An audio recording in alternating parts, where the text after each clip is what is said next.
Работниците кои досега земаа минималец од 18.000 одсега ќе добиваат 2.175 денари повеќе, односно платата им се зголемува на 20.175 денари, што е раст од 12,55%. Колку за подсетување, инфлацијата во февруари беше 16,7%, што значи дека и покрај ова зголемување, минималната плата ќе вреди помалку од лани.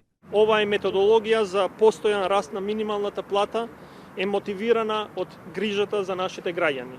Никој да не биде запоставен или ставен на неодржлив социјален ризик. Со исплатата на мартовската плата нема да има пониска плата од основна плата од 20.175 денари. Бизнис заедницата вети дека ќе ги почитува законските одредби кои произлегуваат од социјалниот диалог со владата и работниците, но потенцира дека работниците мора да си ја заработат платата. Нашите вработени мора да имаат многу повисоки плати, меѓутоа истите да си ги заслужат, истите да ги сработат, а ние соодветно да ги наградиме.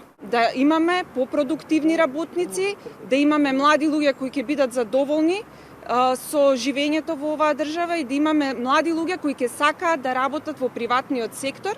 Од Сојузот на синдикати ги повикаа работодавачите да ги усогласат останатите плати со висината на минималната плата за да не дојде до урамноловка. Да најдат цели и начин да ги усогласат платите и на останатите вработени, за да не дојде до една соодветна урамноловка, каде што нема да имаме силно мотивирани работници, туку ќе имаме работници кои ќе се споредуваат едни со други само за тоа колку плата земаат.